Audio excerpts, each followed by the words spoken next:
Ladies and gentlemen, welcome to Meanwhile Here on Earth. This program features in-depth conversations with the leading names in the subjects of UFOs, abductees, the paranormal, panel discussions, and the very best and brightest of the next generation of writers and researchers.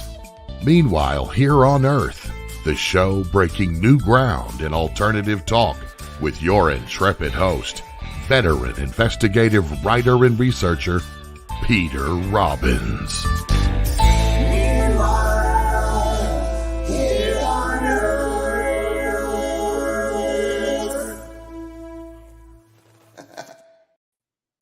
Hello, and it is Peter Robbins, and the show is Meanwhile Here on Earth. We broadcast weekly on Monday nights on KGRA Digital Broadcasting Network. And should you wish to subscribe to KGRA, if you go to their webpage, which is KGRADB for digitalbroadcasting.com, and click on the subscribe area, if you use my name, Peter Robbins, if you use my first name, Peter, Peter, as your subscription code, you get 30% off, monthly or yearly. That said, greetings from central New York State, where it is a relatively cold pre-winter night. Not wearing this for a fact. And I'm going to go right to our guests. No monologue tonight. And our guest, for reasons I well understand, uses a pseudonym. Commander Cobra is a retired military aviator. He has worked as a military contractor supporting defense operations and aerospace test flight research since serving worldwide.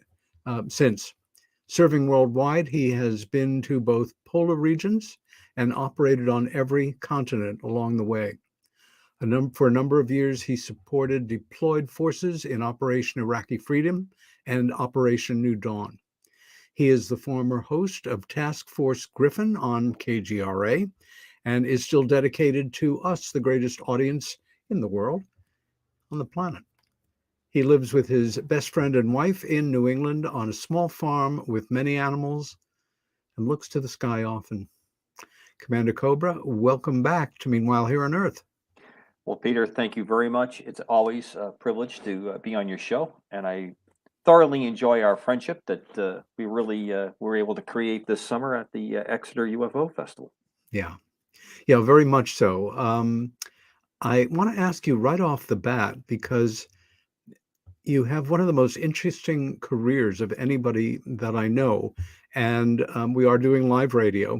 So at any point, if I ask you a question that you really can't answer, just I guess have a hit put out on me or whatever you guys do in such situations. That won't be necessary. I don't operate that way. And after about 5 or 6 years on KGRA previously, I think almost every question was asked, and I think I've sidestepped it pretty well. So I don't think we'll have to go to any cloak and dagger. Okay, well, then I'm going to start at the beginning. Where were you born? In Massachusetts, originally from the Chelsea area, physically born in Newton, Mass. And I guess my interesting claim there is I found out that Jack Lemmon was born in the same hospital that I was. Hey, not bad. And I found that out through a friend of mine who worked there and said that the Lemmons were in the elevator when Mrs. Lemmon had him in the elevator at the hospital. I was born in a more conventional sense, and it's a rather funny family story with my grandmother, my maternal grandmother, in the back seat of a Volkswagen as my dad tried to drive to the hospital. They had rehearsed the route during the day from Chelsea to Newton, but they didn't do it at night, so they got lost. So that's the entry for Commander Cobra a couple decades back. You were born in a Volkswagen? No, I was born in the hospital, but it was a rather tense couple of moments, apparently, with the mother-in-law in the back seat of a Volkswagen Bug. So, there you go. Now, there's a side for you. As a kid, what first drew you to the world of aviation? Did you come of age in one of the big space programs, or just always was interested in flight, or what was the impetus for you? Two things I'm going to attribute it to. My dad is a veteran of the Air Force, but he was not a pilot. He wasn't even he did not work in the air crew area Hmm. at all. But I had that imprinted pretty quickly. But I have one of my earliest memories of watching a Skywriter over town, and I could see the plane flipping around and putting the old style, the way they used to do the letters, which is Sure. pretty difficult flying. You have to really work quick because the smoke's moving, and you have to get the letters to line up. And you have to be a good speller. That's why I could never do skywriting because I'm not a very good speller. But that's probably what started it. The other part, and I talked a little bit this at Exeter. My dad was this is the '60s. I was born in the early '60s. Um, he was really just taken with the Mercury space program Ah, and UFOs, and the house was filled with paperback books and magazines, which my folks left completely open to me. So early on, I was very interested in flight. It bit me very, very early on. I knew I wanted to do it from about 3 years old on. I knew I wanted to be a pilot, and I knew I wanted to be a military pilot of all things. wow. And then I was able to start flight training when I was in high school. We had a great program in the high school I went to at the time. Great teacher who was my first flight instructor, and that's how I got started. But I also attribute to my dad, my mom and dad, uh, uh, very strong Roman Catholics, but they had no problem introducing me into the concept that there could be other people from other worlds. Of course, you have Star Trek that came Yeah. out in the '60s, which captivated me as a young guy Yeah. uh, early on, and I was always drawn to military aviation.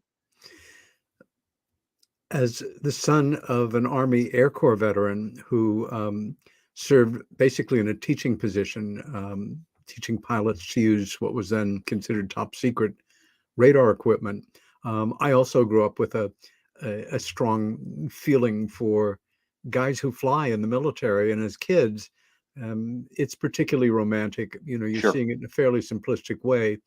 Um, there's a nobility to it and a mastery of these extraordinary machines.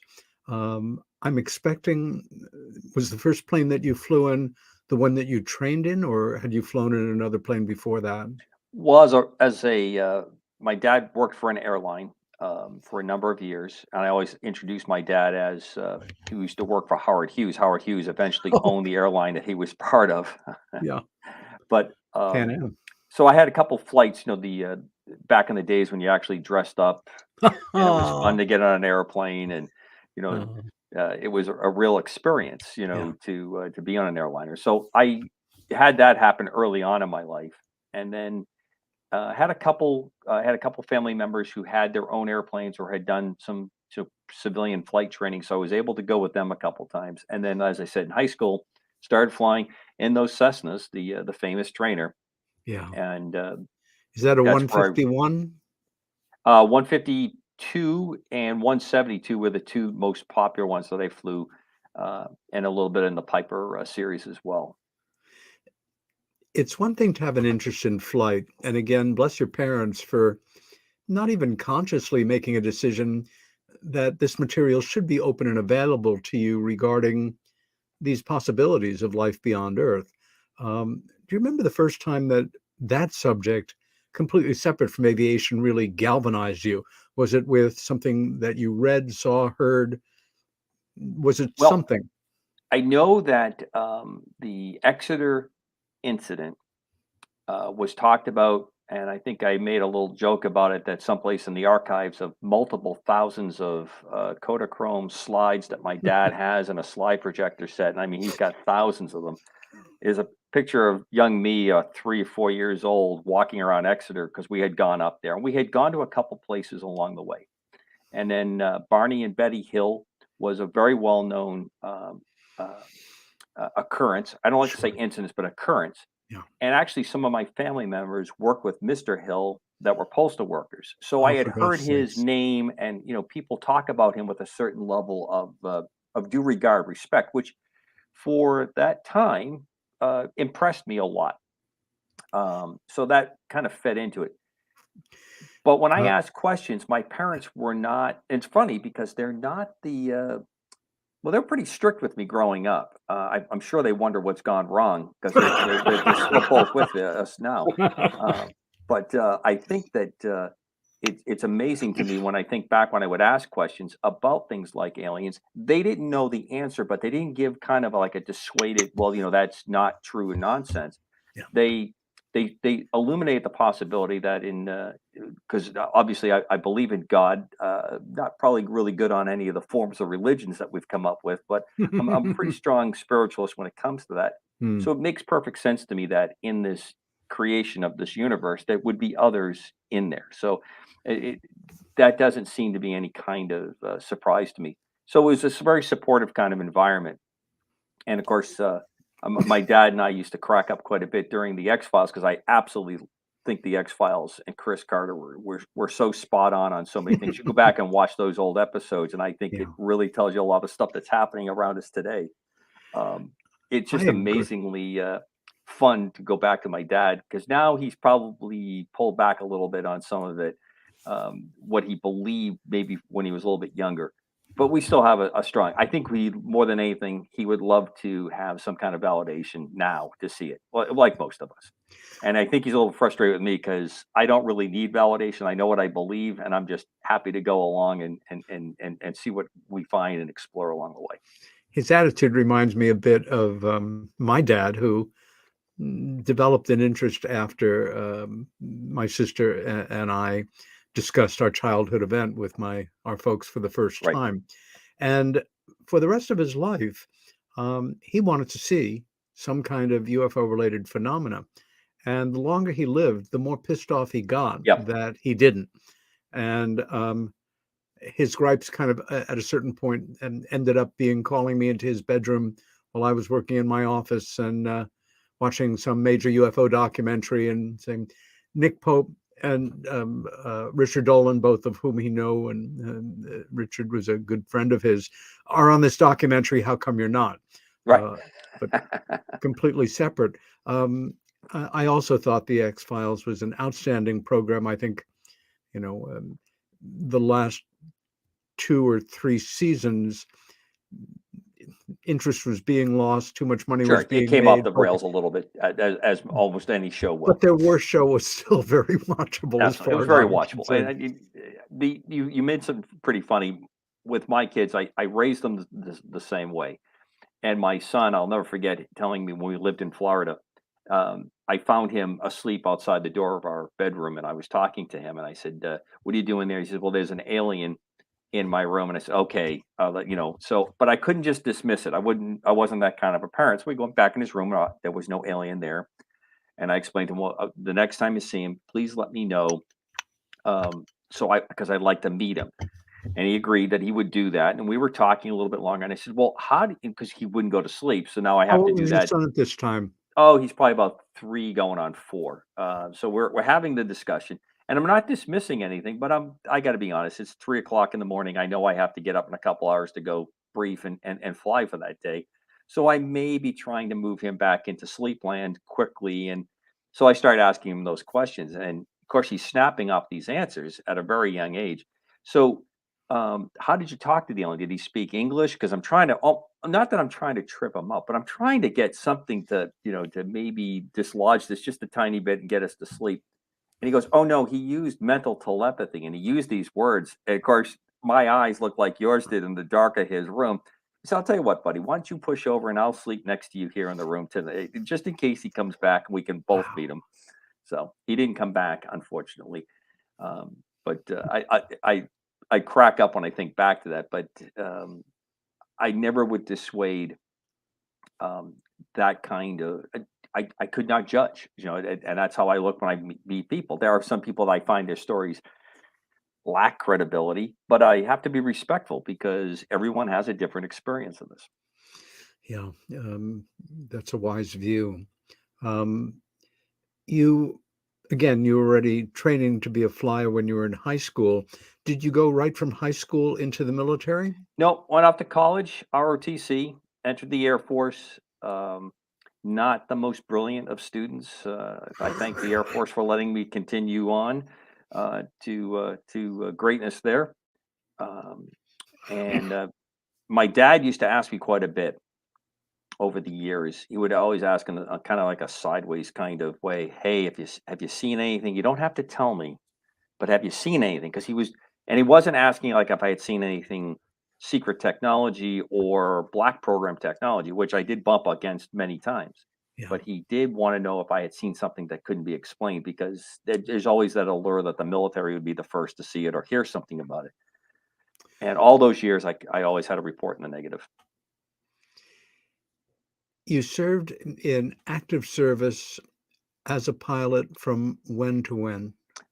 Started in 1983 and I finished in 2004. And I served in two services, meaning I wore the uniform of the Coast Guard for 16 plus years and the Air Force for about 6.5 years. Bravo. Um, so I did both, mainly because of just my quirky personality. I couldn't get something I wanted in one place, so I decided to try a different service. And I had met people who had been in. There's quite a few of us that serve in multiple services. It's not that unusual, but it's somewhat different. And I had a lot of exchange tours with different services. I served with all of them except the Space Force because that was created afterwards. So Wow.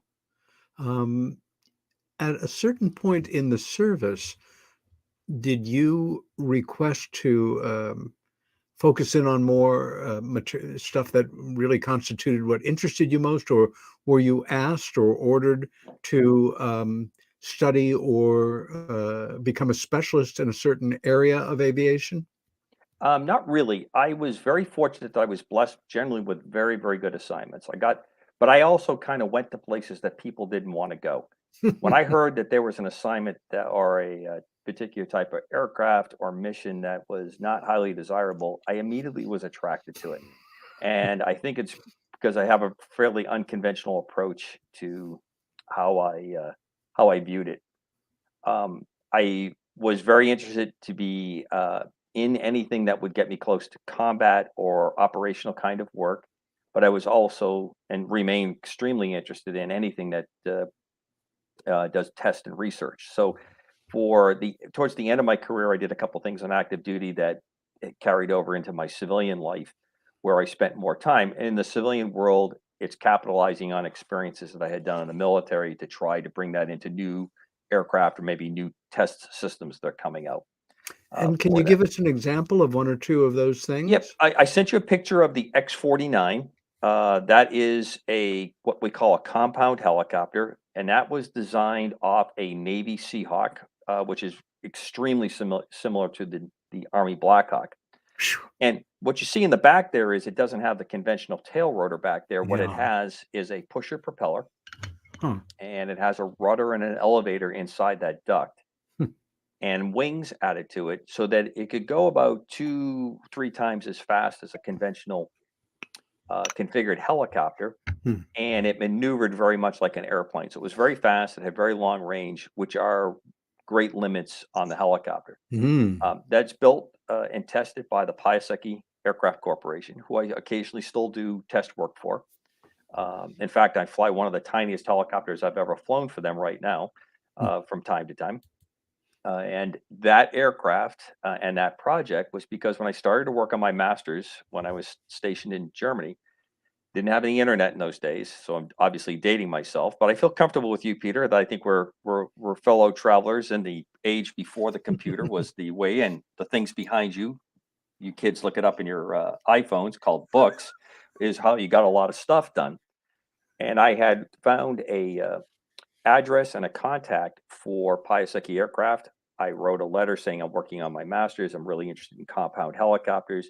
And Frank Piasecki Sr., who is probably one of the greatest helicopter designers and aerospace researchers of the time. He's there. He's a Sikorsky peer type person out of Pennsylvania, out of Philadelphia area. Wrote me back and gave me a bunch of information and just said, good luck. And then many years later, I met his sons, and then I eventually went to work for them. So Um, long, the long association over the years. Yeah.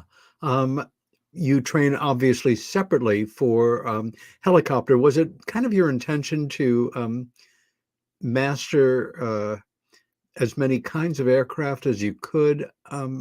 if you drive in this day, of course, it's fairly simple. It's automatic, like most people have, or stick shift, but Right. there are subtleties to all vehicles. Or if you want to master a handgun, go with one maybe perhaps that's more challenging. If you can do that well, you can probably do other ones. But was that part of your passion to get I into the? The only thing that I wasn't really interested in was flying big airplanes. Big aircraft just Ah, never really interested me. I liked interesting. the Yeah. small, fast. I liked helicopters. The helicopter thing was interesting because I had become completely enamored with the special operations, the air commando. A number of the folks that were my instructors through college and through my early years were all, and I've spoke many times about this, were Vietnam veterans. So a number of them had extremely interesting careers. And I was interested in one airplane, which was basically a carryover from World War II and flew the cover for rescue SAR missions, combat SAR missions. It's called the A1E, and they were called Sandies. And I had a couple of those pilots in my life. I was very interested in getting into that, but the Air Force offered me, because I graduated or finished college early because of the situation I was in. They said, you can go to helicopter pilot training in 30 days, or you can wait 6 to 8 months and then we'll send you into fixed wing training. So I put myself in immediately for helicopter school because I just couldn't wait to get going. And that's how I started. So I've been very happy, very fortunate in that, but I have really not been limited. I've been able to kind of jump back and forth. Majority of my time in the military was in rotary wing and helicopter type operations, but I have a good third of it that is in fixed wing operations as an When instructor and some other work. during your active service in the Air Force, were you ever a pilot of fighter aircraft? Not no, it's funny. No, never in the Air Force. Got to fly a couple of them because of the type of work I was doing in the helicopter. I got to understand when I spoke to fighters and directed them what I was doing. I got to fly in them, and I really wanted to go that direction. It didn't work out for me. So when I jumped into the Coast Guard, I was back into a helicopter, and then from there, I got to go to the Navy as a flight instructor. So I spent a number of years as a flight instructor teaching what we call primary jet in a very small jet-powered turboprop, actually, Wow. trainer. And along the way, I have picked up flights in a number of other jet fighter aircraft along the way in a training capacity. So I've been very, very fortunate to do that and experience that. I would have enjoyed it. I know I would have enjoyed it, but I can't say that I didn't have a bad time at all. I was very, very blessed. And then when I came out of the military, I've spent most of my time in the Skymaster. That's that push-pull airplane that I sent you the picture of. And I have flown more variants of that airplane. I never in a million years dreamed that I would have fly as much as I have in that particular type of airplane. Huh. And I just finished, in fact, when we were coming on the air, when I was talking with Bill Skywatcher, it was that type of airplane that I was flying over in Hawaii to support an Army Air Force exercise. Now, when you talk about push pull, I can see the air vent on top and the jets in the back propeller. But for people who are not aviation minded, can you just explain a little bit more about the advantages of a craft like this? So, in this particular airplane, what the Cessna aircraft company produced was a lot of people believe that having two engines is safer than one. And for overall, that's a very true statement. So, twin engine Mm, airplanes, although sometimes you'll hear when we're being smartasses as pilots, the second engine will guarantee to get you to the crash if one of the engine goes out. So there can be a little slapdash that goes along with that. In that particular airplane, instead of the engines being on the wings, they are along the fuselage. And that airplane has, you can't really see it in this picture very well, but there's two rudders and there's a split boom like a P-38 type assembly on that airplane. So there's an engine in the back, engine in the front. hmm. What that does is that if you do lose an engine, you don't have the asymmetric thrust of a single engine on the wing, Oh, which can be very demanding in an airplane. sure. So the Air Force liked this because they were flying single engine Cessnas doing forward air control, which is a mission pretty much of the past, where an airplane would spot targets and then direct the fighter aircraft or bomber aircraft or the gunship aircraft into a particular target. Many reasons for it, but accuracy being one of the most important, because our military has had a long tradition of getting the enemy, getting the target and not the civilian populace. Mhm. So that's where that mission came from. So those airplanes were on active duty. That particular picture shows one that actually had time in Vietnam. Is now a civilian airplane, but it was flown in the Air Force colors as a civilian airplane. And I No, flew that type of airplane in Iraq, and I have flown it the most since I retired. I always wanted to fly it when I was on active duty, but I just never could get an assignment to it. I have many friends that flew it, but I never got to it. And then, of course, I flew it extensively in my post-military career. In fact, I just, as I said, was flying it in Hawaii. So great little during airplane. yeah, during the Iraq War, uh, were you either in combat or close proximity? And was that proximity from the air or on the ground?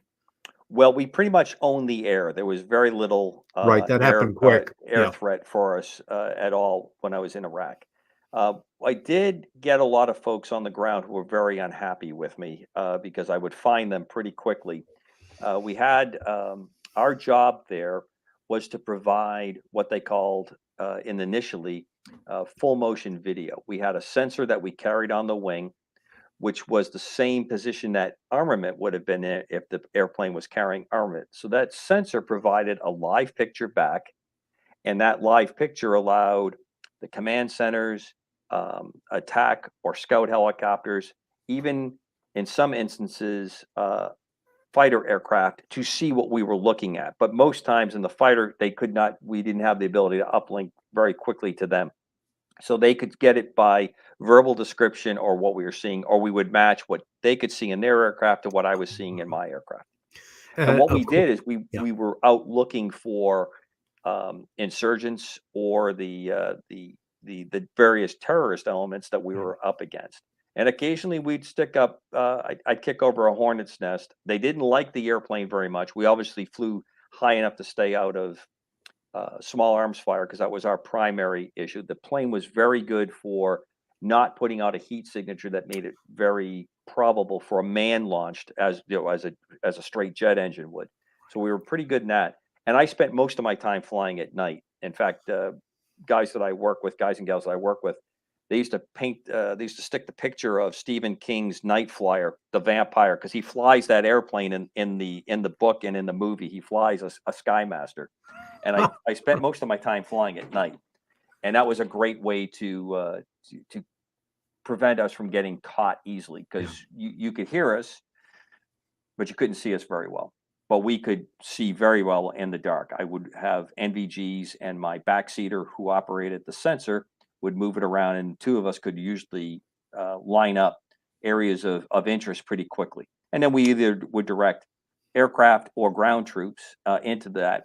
And many times, and I'm very proud of this, when we were really on our game, we could also stop at what was going to be an attack by getting the better eyeballs, the better view of it going on to find out, well, yes, there could be legitimate targets there, but the enemy's pretty smart. They would have kids, they'd have families all around them to put that human shield of protection. And we'd have to figure out a different way to do it. We weren't going to do it with the classical drop a bomb type situation Sure. on it. So I'm very proud of that work that we did. We worked really hard to make sure that it was legitimate.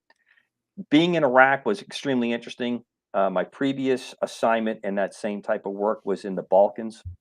So I lived in Macedonia, and I worked and flew into Kosovo.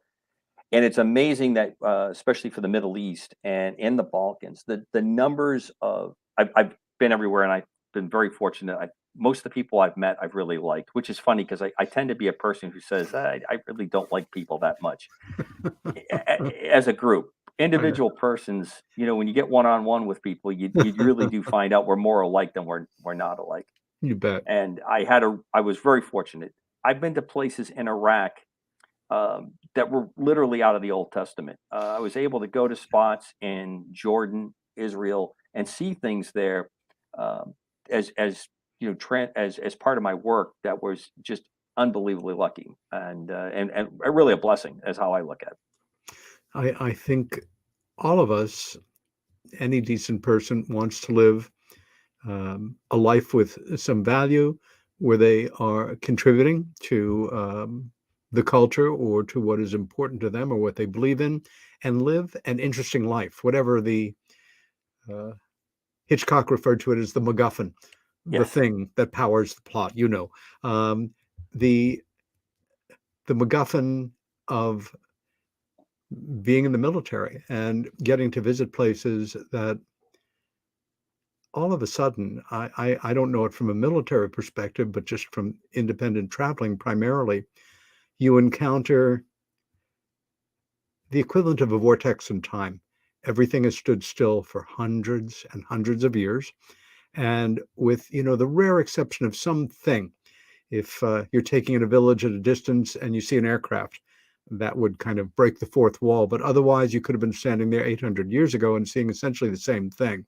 Um, we especially in a military assignment, you need to keep a sharp, pragmatic mind, but to allow those moments where you really are swept over by this moment where you're kind of free floating in time is, for me, one of the great experiences that can thread through I your life.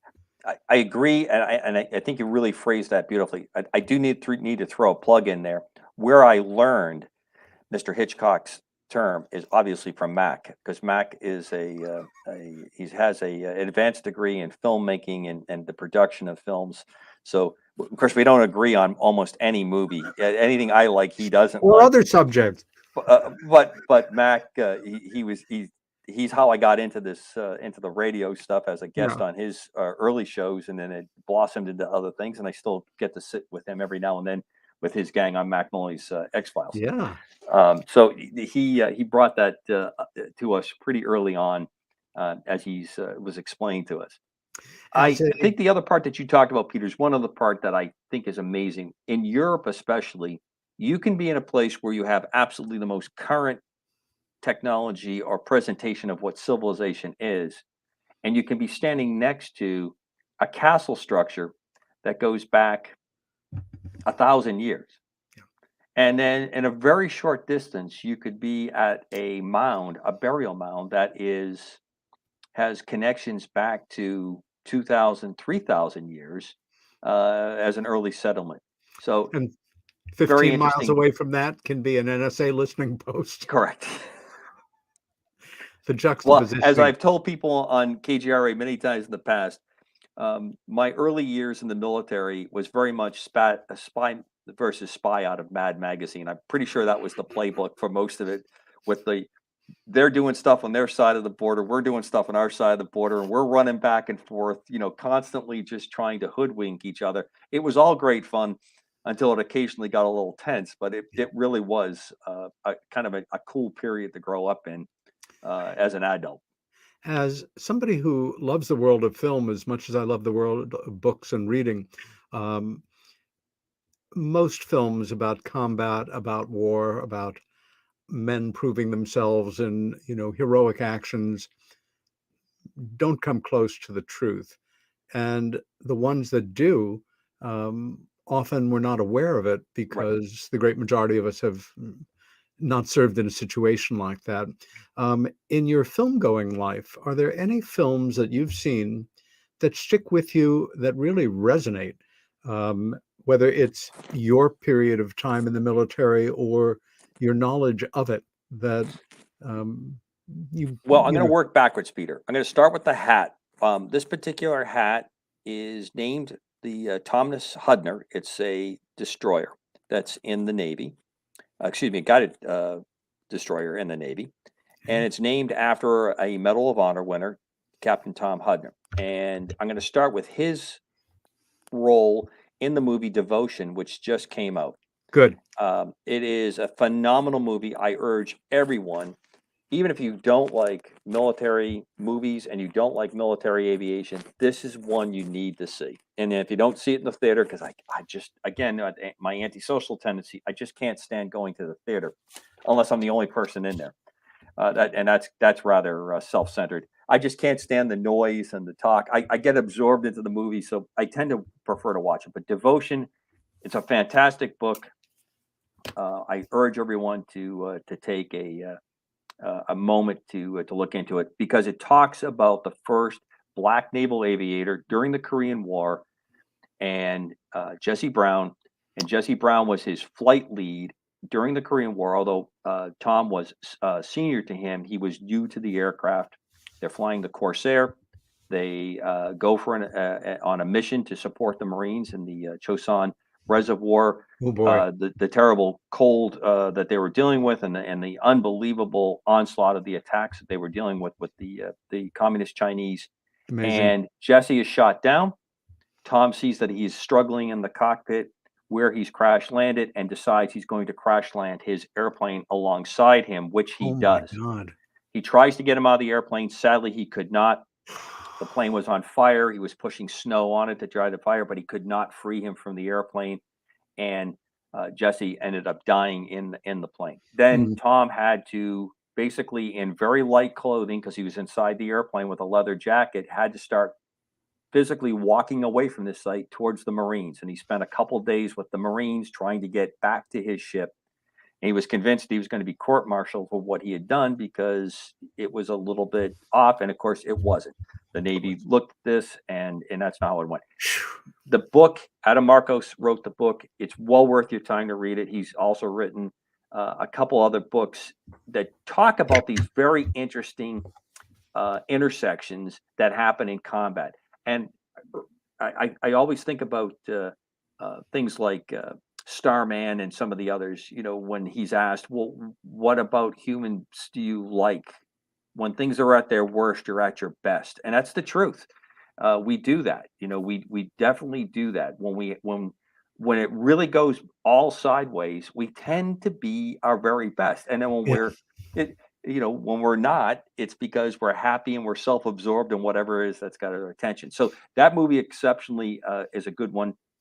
I think I would urge people, Flight of the Intruder, although its production values are not very, very good. I read the book. I have it in my library. I thought it was superb.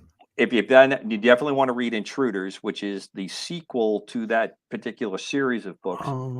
Steve Kuntz was very, very kind many years back. He and I had a number of email exchanges when I used to reach out to authors. That's how I met Mac. Mac used to have contact me for, I think, some kind of like free Geedunk stuff that he had, T-shirts and stuff. And I got into the habit of writing and reaching out to authors. And I've done this across a lot of subjects.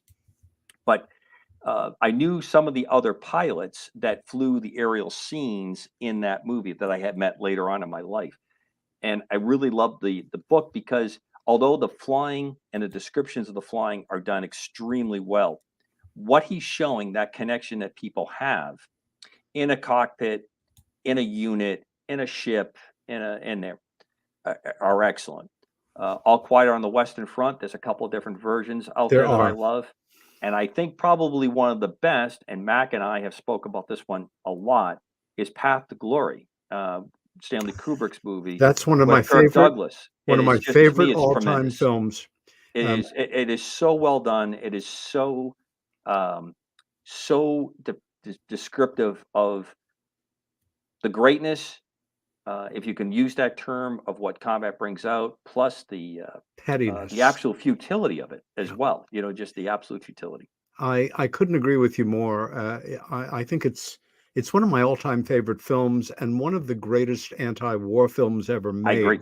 And I think almost by definition, a great war film has to, in part, be a great anti-war film. Completely. Unless it's pure propaganda and, Sure. like World War II era, a John Wayne kind of thing. And some of those were quite good in their necessary ways.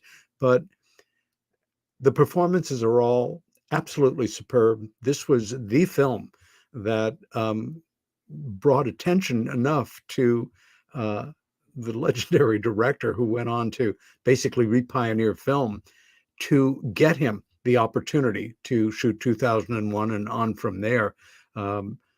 I still find myself going back to some of the scenes with the accused And, we've got to kill a couple of people to put the fear of God into the rest of you. And it could have been more, the vanity of the generals and all the wonderful actors that made it so real. The original 1932 American version of All Quiet on the Western Front is anything but creaky. It is still a Yep, powerhouse. It's still I agree. absolutely riveting. And the newest version is very good too. Um, Again, it's such a brilliant story and so heartbreaking. Um, you're in the Air Force, and at some point, casually or indirectly, did you ever encounter or hear any of your brother officers or anybody talk about UFOs or UFO situation or ponder about it off the record or? Yeah, we didn't have anything officially that ever came out. In my most of my instances where something was unidentified, it tended to be the other guy's technology, the other guy's asset. Hmm, In those days, generally, it was then the Soviet asset, or it was our technology that was playing around, and we weren't supposed to see it. But to get to the heart of what you're asking, yes, there was discussions brought up. People talked about experiences that they had, or usually the second person. I served with somebody, ah, years back, and it would sure. run along, and there would be a story that ran around on that. So it did come up. It generally it never had the super negative connotation that it's been played up to be inside the ranks, but that tends to Mm, be you're inside the wall, you're inside the fortress, so you're going to talk about things that you are not going to say in public or yeah, be identified in the public sphere. yeah. Um, so as I said, my vast majority, I didn't really experience anything personally until just recently. In fact, I talked to you about it a little bit when we were in Exeter that I had seen something that did not line up with other things that I have seen and found out later when I gently nosed around. And you've seen the rather large beak I've got on my face. So when I'm gently nosing around, it is moving some stuff around when I peeked around to find out that it was our technology. And not too long ago, about now it's about 3 years ago, coming back from one of my many trips out over one of the more traditional areas in New York and the valley there, where there was a number of what I consider most likely the flying triangles, because that's as you know, that's one Hudson of my Valley. obsessions in the Yeah. Hudson Valley area. I saw something in bad weather that accelerated, and I could see the light of the acceleration, and there was just no way this was anything that was easily explained. It What does was your have. vantage point? I was actually in a car driving, slowed traffic, and as you know, I tend to look to the sky when I'm coming to a stop to just look around. And it was in that area as I was making my way back up to New England. It was just in a very unusual occurrence how it went, and it caught my attention. I made some notes on it. Steve Douglas, who is a good friend, he was a guest on my show a number of times.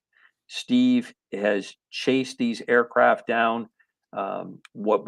He has, I think, saw one of the Aurora aircraft early on when it was there.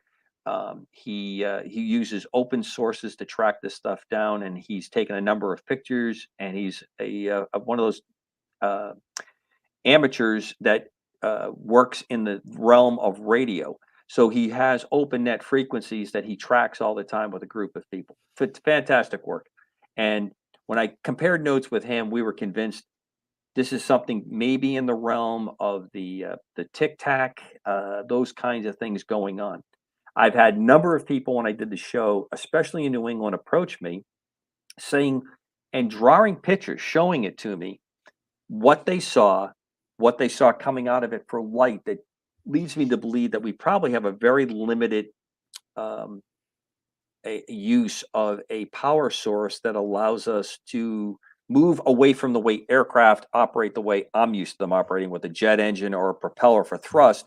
And they're using some other type of system, or it's Yeah. coupled that you have properties that are quote unquote anti-gravity or pushing against gravity and then are able to accelerate using a propulsion system, but they're probably unbelievably prohibitively expensive and or have other characteristics that are not very good to the people around the exterior of the aircraft, that makes their use somewhat restricted or limited. It's not practical to make large numbers. I will always rest with this because I have a lot of folks that disagree with me on Tic Tac. I am convinced that that is human flown, human created technology of ours, but where the source of that information came from may not be strictly just good old R&D. You may have had a root source to work from Yeah. to gain some information, and it wouldn't surprise me, at least if that's the case. You're referring, of course, to a concept that kind of the term came into use 20 odd years ago of reverse engineering. Right. Um, We've been a reverse engineering military technology since one guy had a bow and arrow on one side, and then you picked it up and said, "Okay, now we're going to mass produce this." Perfect.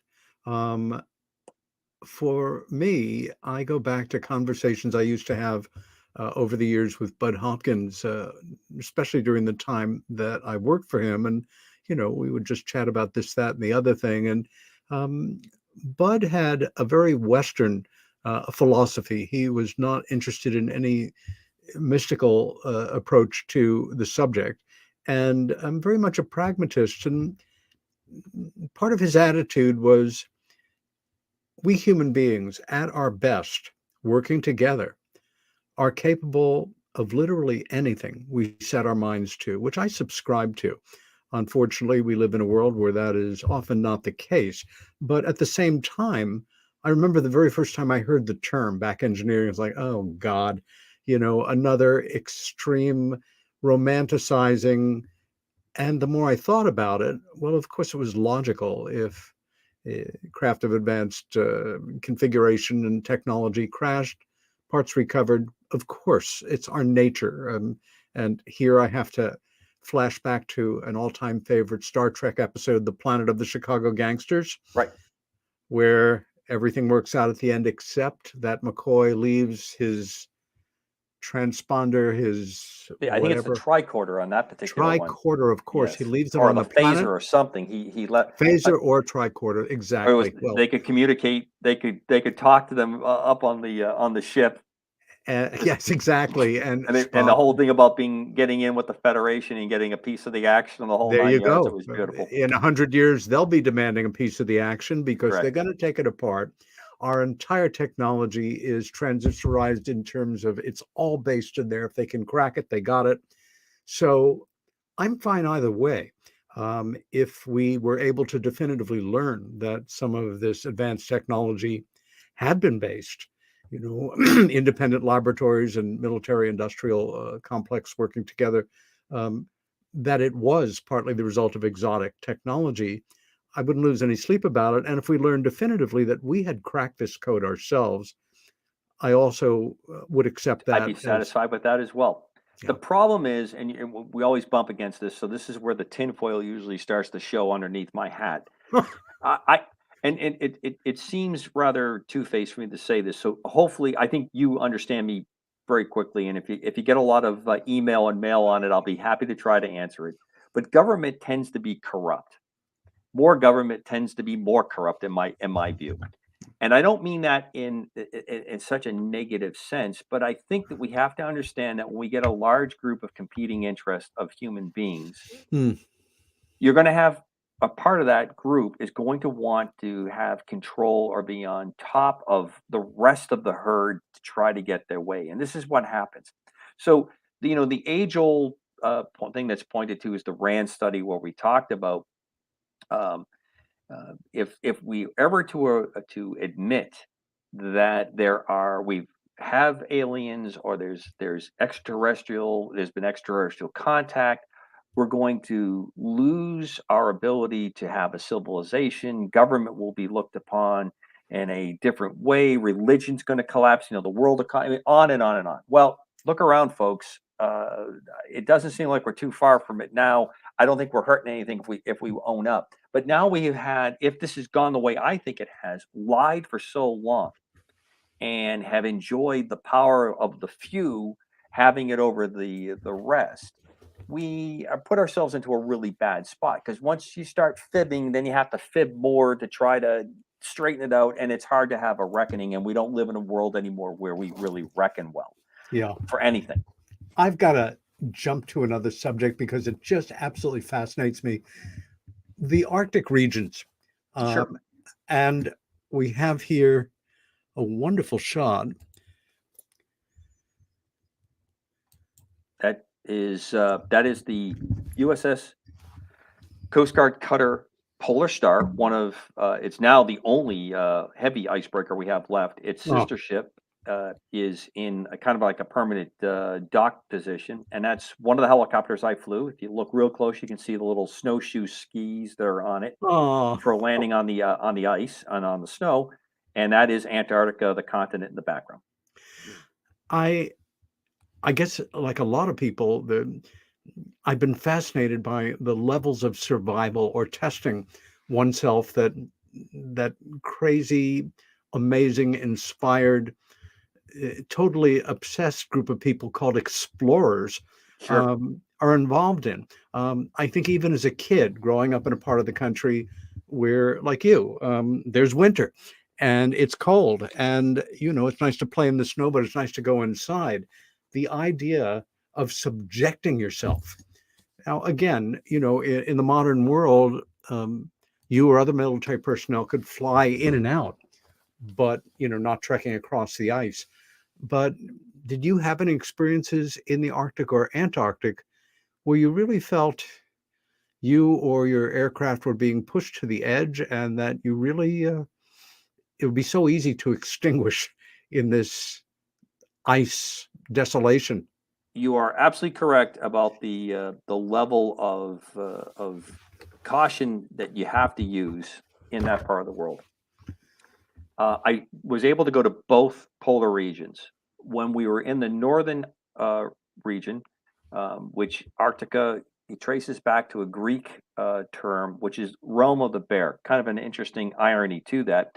It wasn't, well, I'm not convinced that the Greeks didn't know that there was ice at both ends of the globe because of the kind of exploring that they did. And what I think we often discredit the ancients having a lot more understanding and a lot more records and better understanding. But Ursa Major's, Ursa Minors, the Big Dipper, Little Dipper, that's what that's supposed to have realmed to. But polar bears are only in the northern regions. There's no polar bears, obviously, in the Antarctic areas. But Ant being the opposite, so you have Arctica and the realm of the bear and the realm not of the bear, Antarctica. Ah, Interesting how that works out. huh. So when we were north, we had to function off the ship because there's no landmass for most of the area. We're just breaking up in the ice. And you go during our summer months, our warm months, because that's when we have the daylight and that's when you have the largest amount of ice breakage that goes on. Antarctica, that the icebreaker now is down in Antarctica now. They're very close, if they're on the fairly normal schedule, for getting into the edge of Antarctica in the next week or so. The job there is for the icebreaker to break a channel to our station at McMurdo, Ross Island. And once that channel is broken, a supply ship will come in, usually towards the end of middle of January. And the icebreaker is maintaining that channel so they can get in, and they bring in all the supplies that the station's going to need, or the majority of the supplies they'll need for the coming year's worth of work, and take out all the trash, or as much of the trash as they could possibly, because we have treaties that we try to minimize Yeah, the amount of impact that we have into Antarctica. sure. Now, I was able to spend 3 seasons north and 3 seasons south. I Hmm. was very fortunate to go into a lot of the explorers' huts that still remain. Oh Amazing my level of gosh. preservation because of the cold climate. Um, Different scientific experiments they had, different dissections, different things. They still pretty much look the same from those days that were there, because it's very, very dry and it's very cold. And Shackleton is probably one of my favorite of the explorers. The man's amazing. The book We are going to about his come back to Shackleton when we return from the break. We still have a minute or so, but you just touched a nerve for me. Of all of the Arctic and Antarctic explorers, this man, Absolutely his amazing. leadership, his character, his heroism, Just and amazing. the storybook journey that saved his entire crew when realistically everybody should have died. They should have perished. But That's one of the great and stories. the level of trust that they had as a group, as a team as well. Amazing. On that note, for the moment, this is Peter Robbins with my very special ghost. No, he's past, still here. present, or future. I want to be the future ghost. Guest Doesn't say much. Commander Cobra. We will be back in 4 minutes.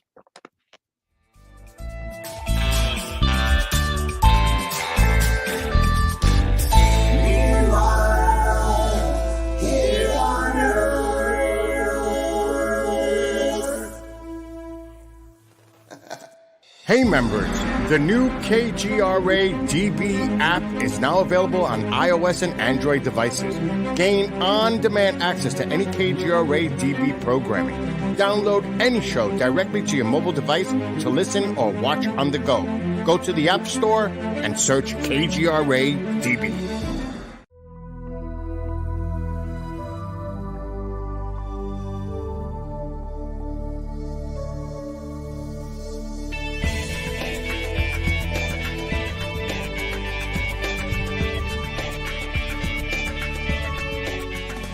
Are we alone in the universe? The most important question facing humanity is on the verge of being settled once and for all. The Mutual UFO Network has been at the forefront of this journey for nearly 50 years. Our members worldwide are dedicated to the research, documentation, and awareness that will shape the future of humanity. Won't you join us?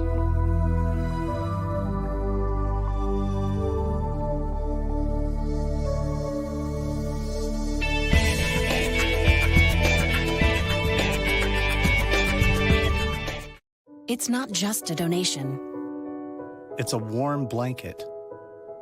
It's a bottle of clean water. It's a roof and a bed. It's knowing someone cares. It's feeling safe. It's a today that's better than yesterday. Every dollar you can spare helps so much more than you can imagine. Please, donate now to help people affected by Hurricane Ian. Your support is urgently needed. Discover the Observation Deck, a one-of-a-kind virtual event platform that takes video conferencing to the next level by using avatars to navigate a campus. There's so many areas and activities to choose from. There's a 1,000-seat auditorium, an expo hall, a nightclub, and even a beach. So come attend a conference, take a class, or hear a lecture on the incredible Observation Deck campus. Go to theobservationdk.com. You're listening to the KGRA Digital Broadcasting Network. We provide unparalleled coverage of trending news in the world of ufology, cryptozoology, and paranormal phenomenon. Whether you're watching our video live stream or listening to one of our audio programs, you are getting the best from world-renowned researchers and hosts, guiding you through topics the mainstream won't touch. Miss one of your favorite programs? No problem. Head over to the members area at kgradb.com for access to our massive library of award-winning content. Make contact, stay connected, only at kgradb.com.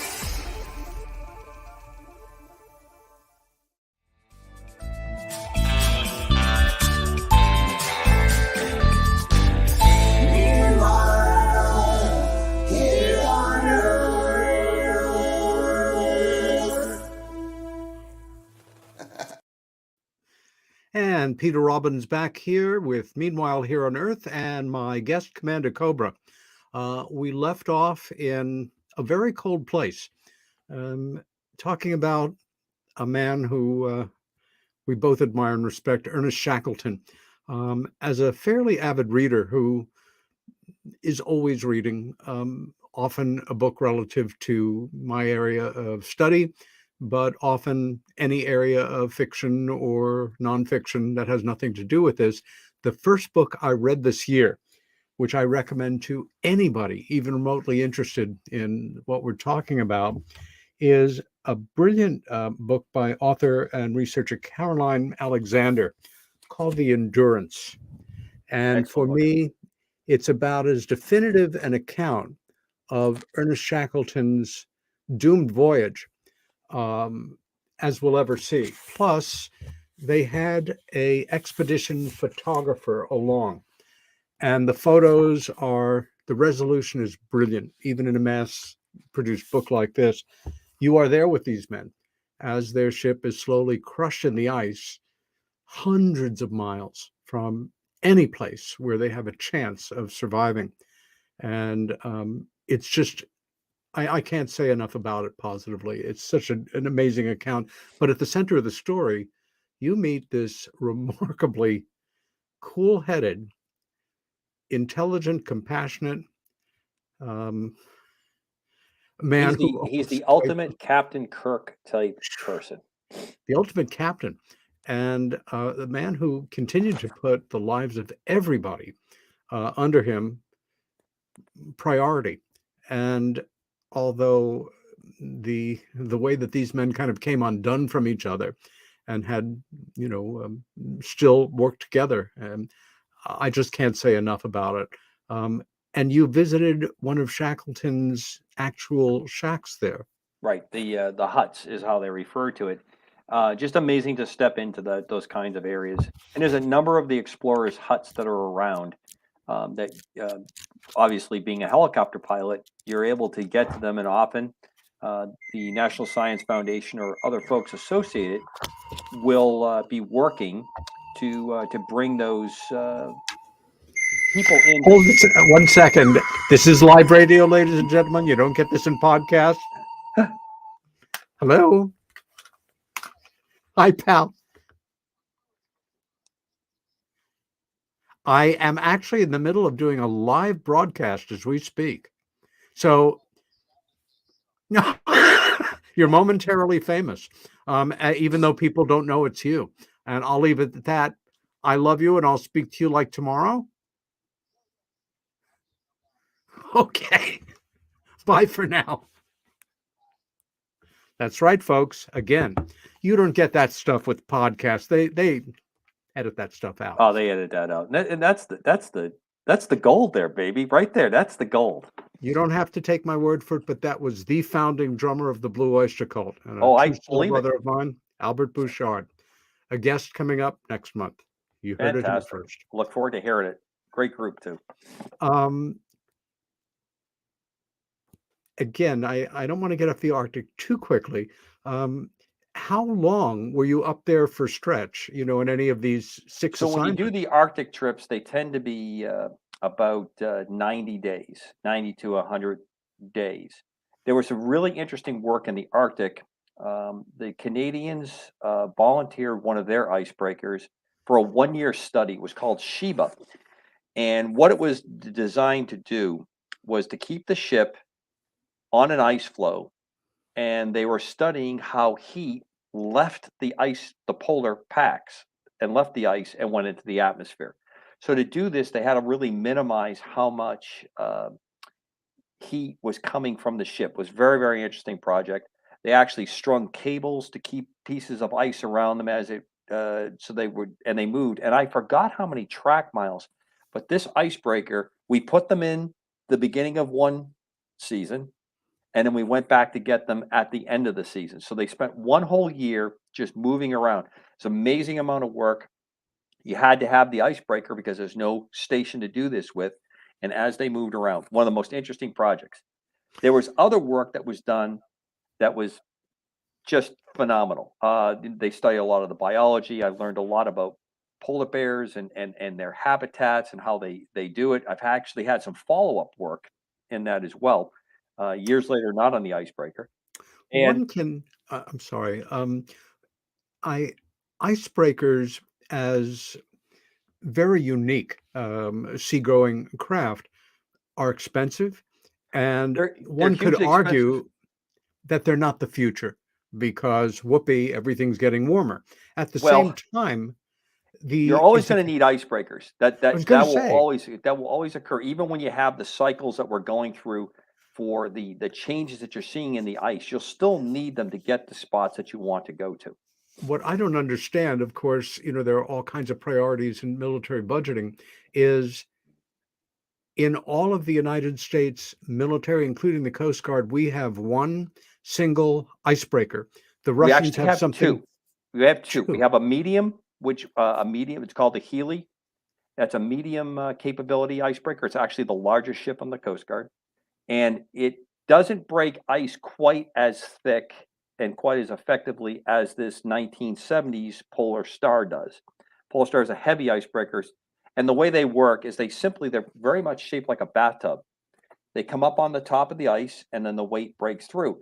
And about 3/4 of the way down the keel line is a thing that looks like a fist, a bullnose that keeps you from going, because you could actually run. If you ran it, you could run yourself up in the ice, and if it didn't break, you'd be stuck out of the water, out of the ice. That's basically the technology. They're reinforced. Many more ribs inside the ship to allow this kind of abuse that goes on.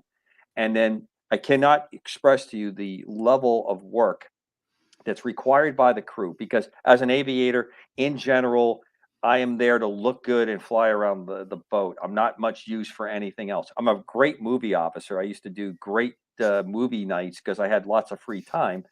But the folks that maintain and drive that ship really are the unheralded heroes of keeping that afloat. Because you can only imagine the kind of breaking down of gear, because you're literally bashing into this ice. I can understand that the Russians, who have a great deal more coast. I mean, we are not up against the Arctic. We have Canada kind of separating from us. But they have something like 16 icebreakers. Yes. And most of them are nuclear drive. They use a nuke drive system on them.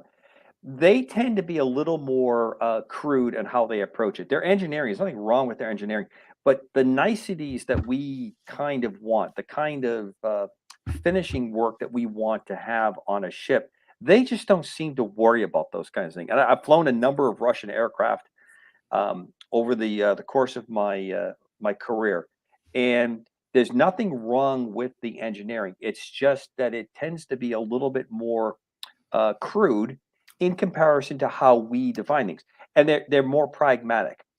For years, it was talked about that in their most advanced fighters, because they could not get their hands on transistors, they were still using tube radios in a lot of their advanced frontline fighters.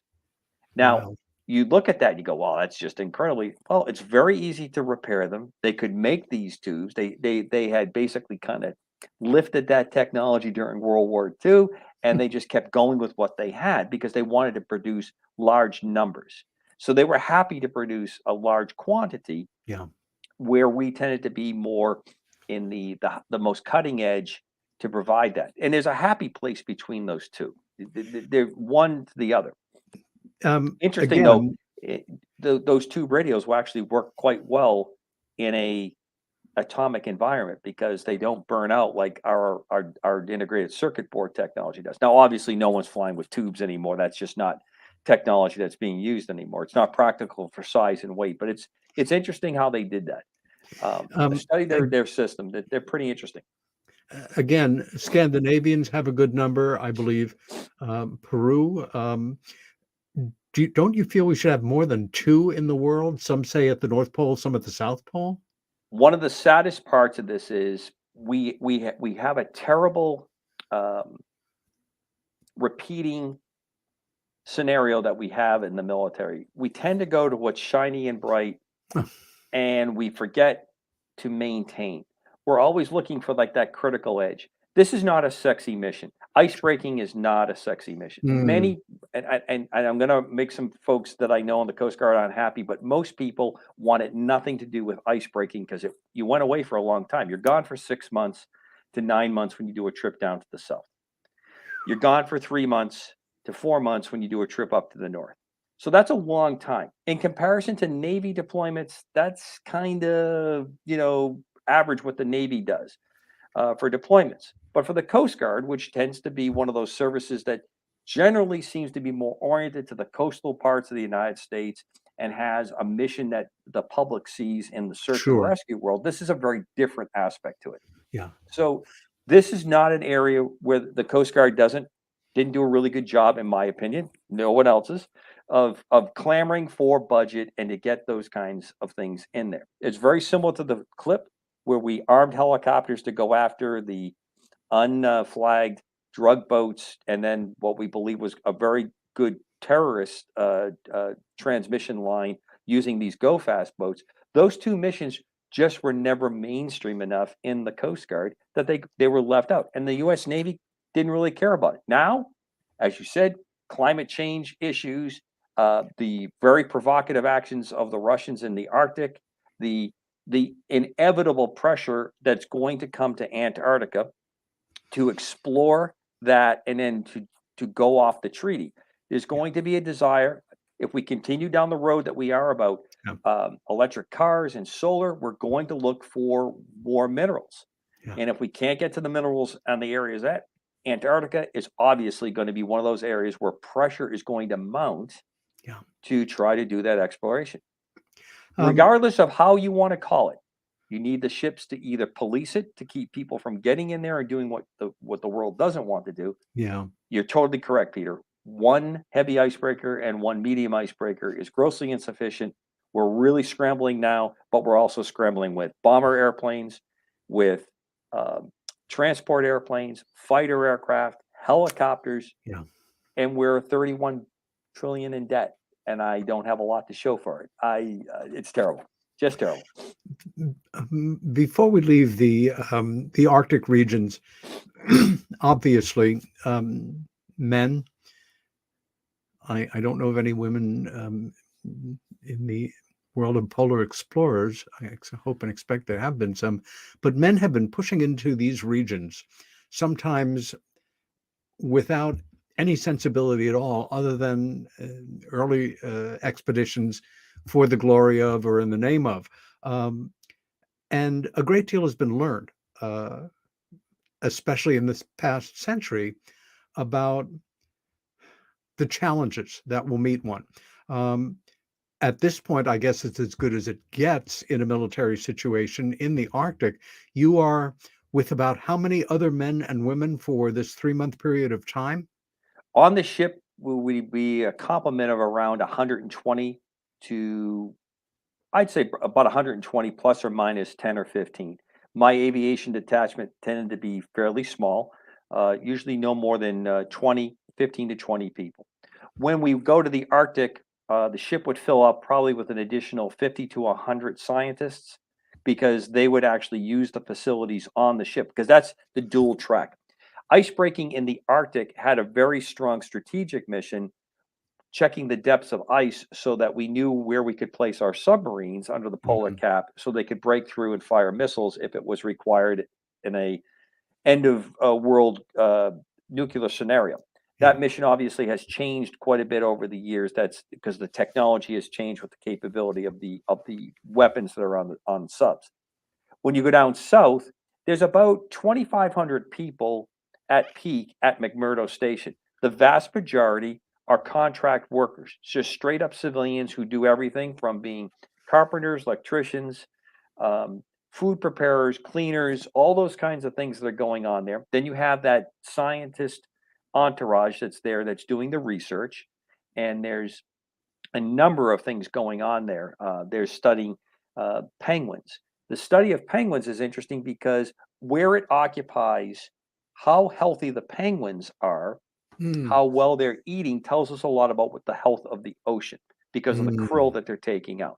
Now, I've had the distinct pleasure of participating in some of the great science of man in the 21st century by helping a penguin puke into a plastic bag so it can be studied. Then we give him some, or her, some good food, and then we put him back in the rookery.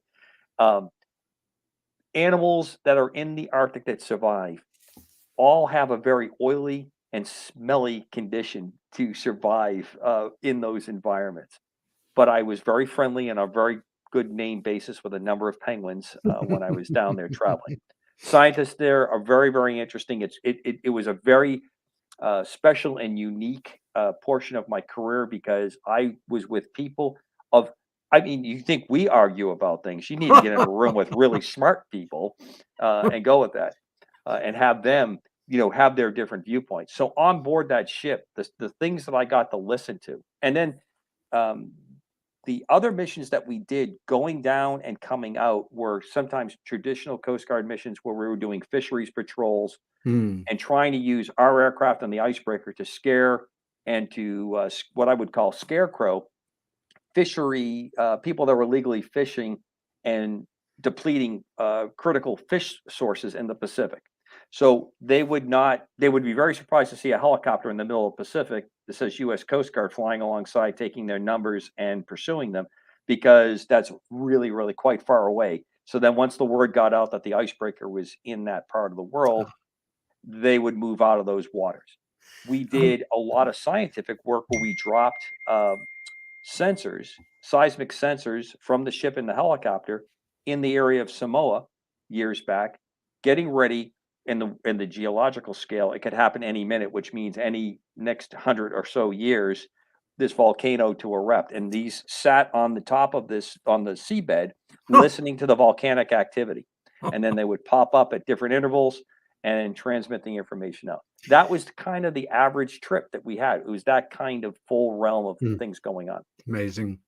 I'm going to shift gears here now and go to a subject that we were back and forth in passing about leading up to the show here, about a particular aircraft leading up to a new aircraft, the new B-21 Raider, which I realized I did not ask Bill to load into our images, so we don't have a picture of this. But what immediately caught my attention was that it's affectionately referred to as the son of Blackbird, which is the SR-71 or 72, which... Yeah, actually, you got two confused there. The B-21 is the Raider.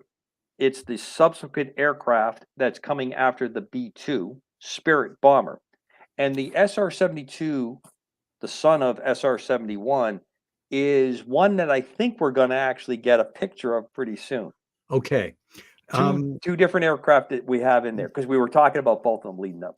I want to talk a little about the SR-71 and expand it into kind of a meditation on where we are technologically at any given point over the last 70 years or so, compared to where we say we are as a rule. Right. Like a lot of people who are not, deeply involved in the world of aviation and more, just fans or hobbyists, so to say, of different aircraft, the SR-71 is 1950s technology. Correct. As you know, it was designed by Kelly Johnson at Lockheed, one of the greatest aircraft designers of all time, and certainly Absolutely. Fighter aircraft.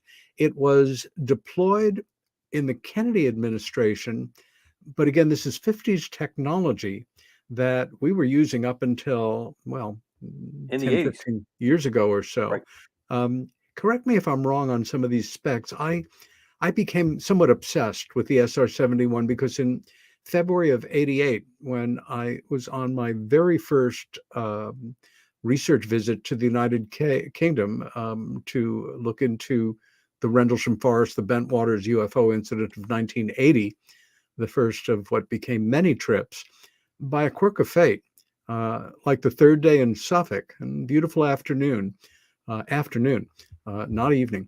My co-author and I were in the forest. We were taking a break. We had hiked out there for a number of reasons, photograph and document. And all of a sudden, and we were about a mile from the RAF Bentwaters flight line or so, maybe 2 miles, no further. And all of a sudden, my world filled with the loudest noise I had ever heard. And this thing shot over our heads less than 1,000 feet. And it was an SR. And I was just joyous. I mean, it was absolutely hypnotic to see. And within less than a minute, it had come around and was passing over us at a higher altitude, heading east. This craft from the 1950s could climb at 10,000 feet a minute. It could cruise at about 120,000 feet. It could go Mach 2 plus. It was piloted by a NASA-trained, CIA-controlled pilot. The only weapon on board might have been the pilot's .45 caliber sidearm if he was carrying one. The optics were indeed able to photograph a license plate at 40,000 feet or higher, weather permitting, in the 1950s technology. Right. And it's entirely made of titanium. Well, the skin is made of titanium. Right. It's porous. It's a flying gas tank, which at highest velocity is on fire, essentially. You see photographs of it that weren't supposed to get out, and it's simply orange. What can you tell us about this mythical aircraft, and what did it represent when it came out compared to where we are now? And very quickly, I guess the precursor was the great U-2, and Which is then we still get flying. this new configuration. I've seen several SRs, obviously not deployed with the big Pratt & Whitney engines removed. They're still considered a security risk. And I'm going on here, but I have to say it was the most beautiful man-made thing I have ever seen in my life in flight. And this is a stock photo, but this is basically what we saw that afternoon. And I always have considered it one of the most exciting afternoons I've ever had in terms of happenstance and seeing this craft. They didn't launch them often during the day, but Right. there it was. And I'm going to stop talking now and turn it over to you.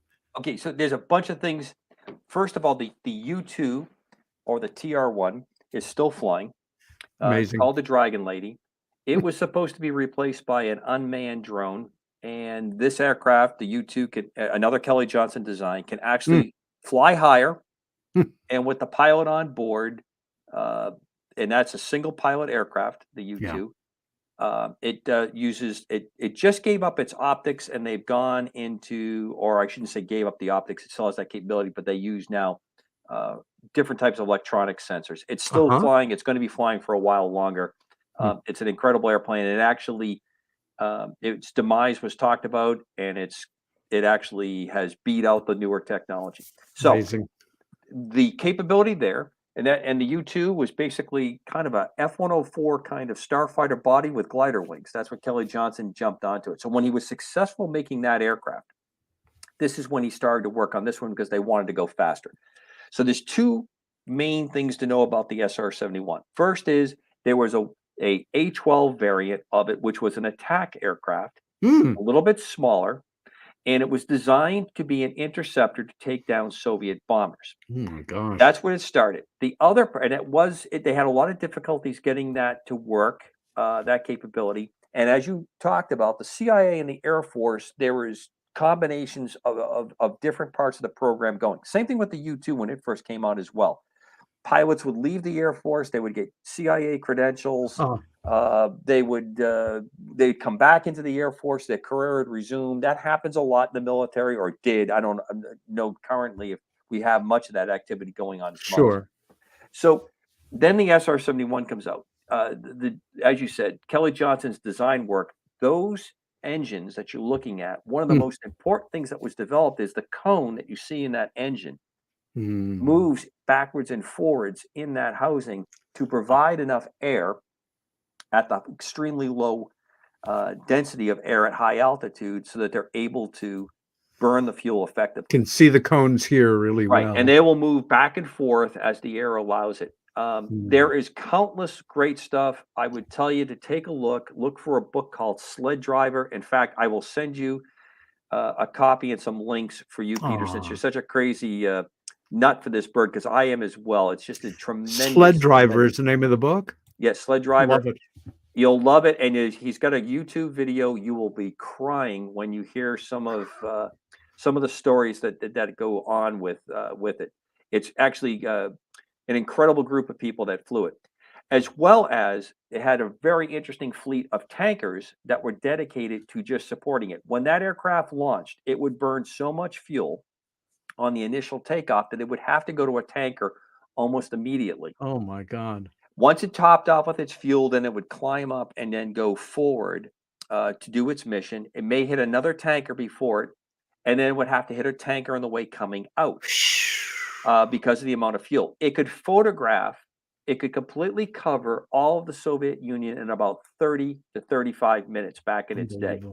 So it could fly the lines, take all the pictures, come back. And in those days, they used film for a lot of it, obviously. But there were some other capabilities with it that are incredible. I think unclassified sources, I have no classified delve into it. I have met a couple of the pilots that have flown it over the years. Brian Schul is who I was referring to as the sled driver. Brian's also quite a photographer, and he took some of the most epic pictures of the SR-71. So Brian Schul, YouTube sled driver, you will be regaling yourself over the holidays with some of the greatest talking from that group. The plane is probably capable of Mach 3 plus. They've never ever fessed up how fast it could go over that, but 3 times the speed of sound. One of the things you did allude to was there were very large gaps. It looked really quite poor when it sat on the ground because it had a lot of things leaking out of it because they had to have expansion lines because the skin would get so hot on that. So it would kind of tighten up when it was flying at top speed. Also, you had to use a special set of tools because if you added a ferrous tool to the skin, it would cause a galvanic reaction and cause a fracture or a failure, or it could lead to a failure of the skin. So they had to have a special set of tools for it to go with it as well. It was the most successful airplane of its type. No one has ever come close to producing anything like it. It was obviously very expensive to operate, which was a consideration. But we also convinced ourselves that we could do a lot of this technology, much like we have stepped away from having people on the ground, by satellite. And that has turned out not to be the most profitable way to do things.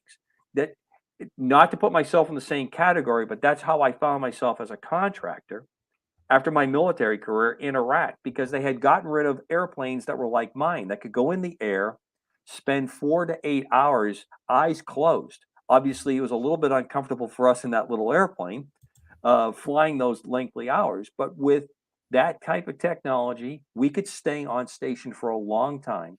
And if the weather was bad, we could fly below the weather.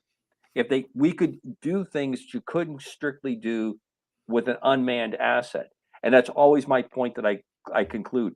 There's no silver bullet for any of this. You need a combination of, if you only have one tool in your tool bag and it's a hammer, everything starts to look like a nail. That's a very apt way to look. When you have more tools, you have more creative ways that you're able to solve whatever comes your way. So, and we've done this in the military way too many times, in my opinion. Question, in the bigger picture, again, with the U-2 and the SR-71, we are talking about 1950s technology. That's correct. 8-track players were where we were at, and we got to the moon in that same technology part, and we haven't been back since. Now, of course, I'm one of those people who does believe we went to the moon. Absolutely, with you. I'm sure there's some folks that will write into you and say, well, that was fake. I get it. I'm very respectful to their viewpoints. I've heard it. I've tried to kind of explain why I think that occurred that way. Agreed. But we were also, you alluded to this in the last hour. There was a time where exploring and risk is what drove us to do things. Yeah. It gave us breaks in medical science. It gave us breaks in how we ran economies, because people would take these kinds of chances and go. We don't do that as much anymore. At least I don't think we do it in a way that is so corporately twisted that we don't have the appreciation of what is being risked.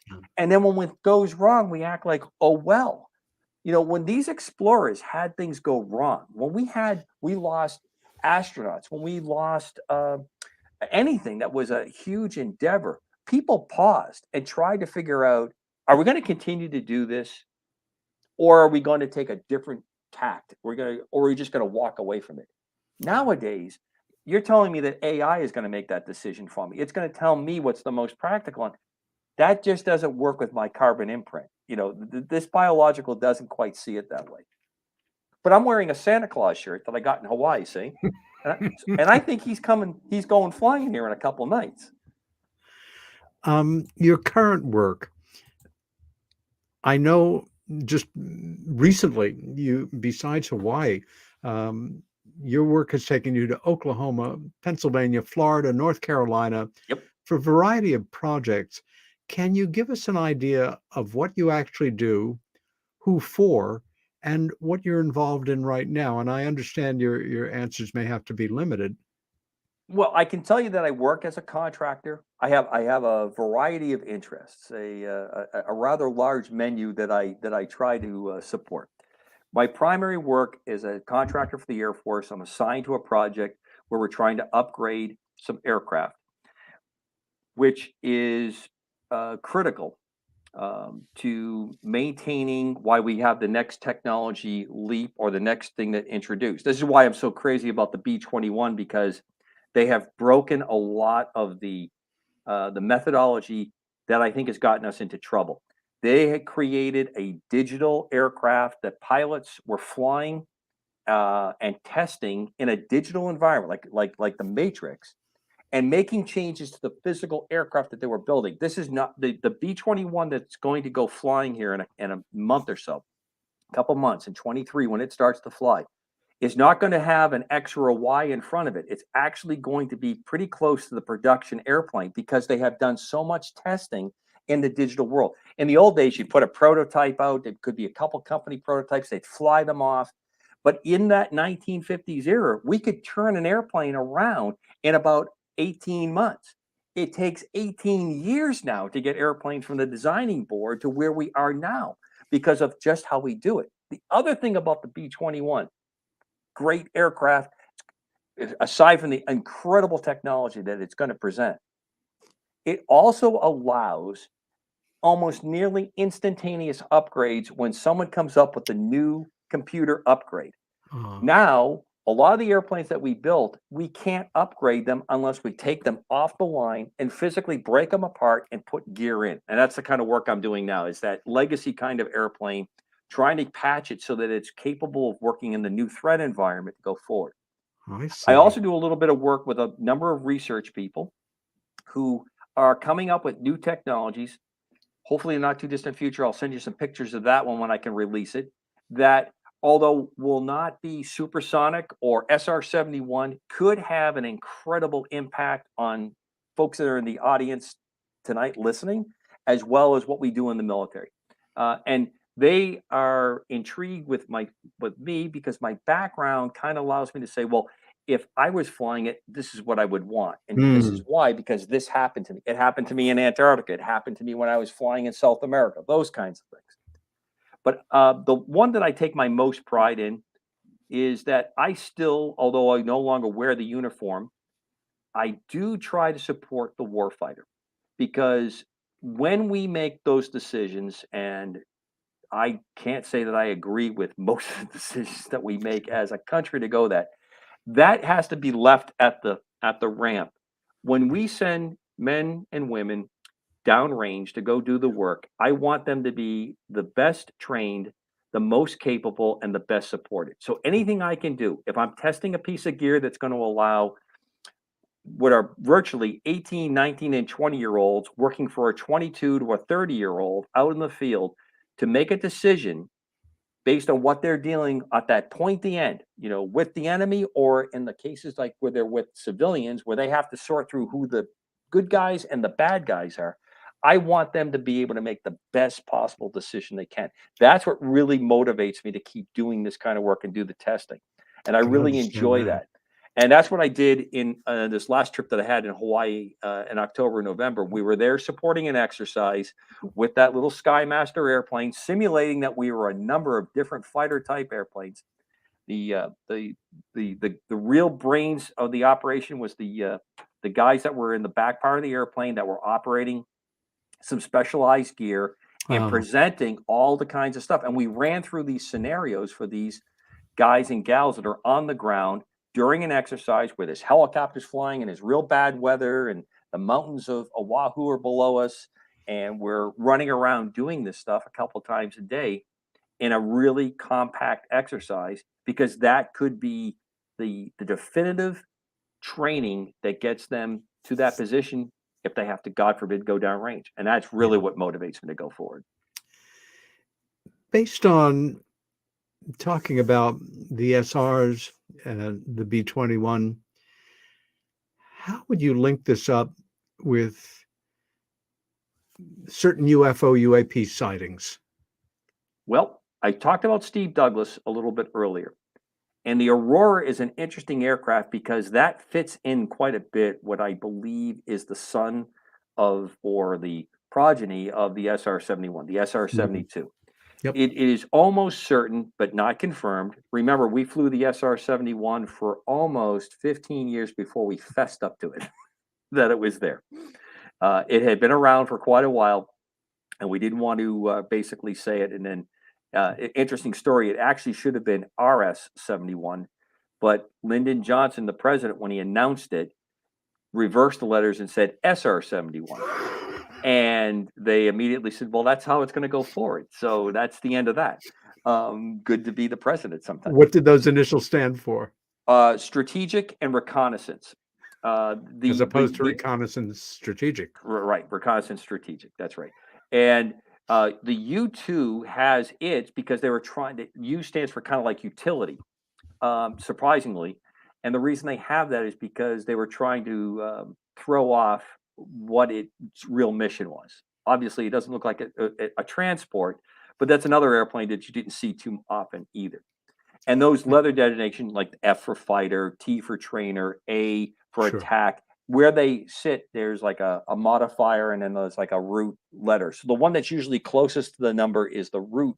So if you have a trainer airplane that you turn into an attack airplane, it would be AT. Those kind of things. So I think that there's been a number of aircraft that have tried to replace and were alongside the SR-71 when it was flying. This is where we have Aurora. This is where we have the triangle airplanes that have come up. I think some of the very, very limited number but advanced technology. John Lear, God bless him, he had some very interesting things that he had told me that he had experienced. I know a lot of folks dismissed a lot of things what John said. I mean, John and I, if you ever want to hear a funny conversation, just get him and I together or look at the archives where he was telling me we didn't go to the moon and we couldn't get by the Van Allen radiation belts. And I'm like, John, I don't understand how we can come to this conclusion. But we did land on Aurora and some of the activities that he went on. And he had a very practical explanation.